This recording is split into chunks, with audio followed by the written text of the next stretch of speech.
बना दे तो आप बना नहीं सकते। ये एक कुदरत का एक खेल है, कानून है कि एक ही बाप की दो औलाद, एक नेक निकलती है और एक जो है बद हो जाती है। तो अब ये तो जो है इनकी आदतों में, मतलब इनके जो ये था कैरेक्टर था, इन दोनों का जुदा जुदा था।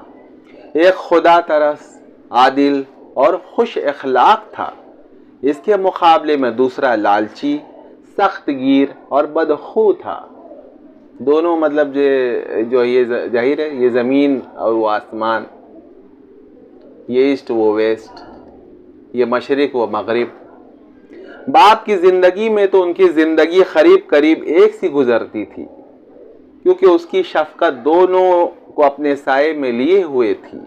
लेकिन इसकी वफ़ात के बाद दोनों की आदतों के मुताबिक नतीजे निकले।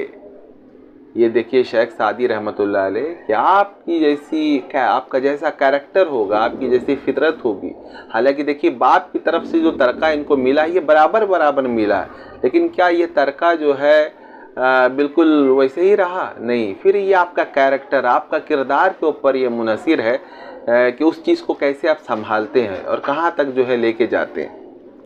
पहले को बेपनाह मकबूलियत हुई और उसका मुल्क खुशहाल हो गया, चूँकि वो नेक था और आदिल था, खुदा तरस था, दुआएं थी उसके साथ। बागों में फलों के और खेतों में गल्ले के अंबार लग गए।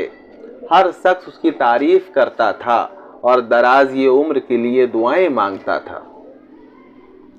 दूसरे ने रियाया को लूटकर अपना खजाना भरने की फिक्र की, लोगों को तरह तरह से सताना और परेशान करना शुरू कर दिया। नतीजा ये निकला कि लोग अपने घर बार और ज़मीन छोड़कर दूसरे मुल्कों में पनाह लेने पर मजबूर हो गए।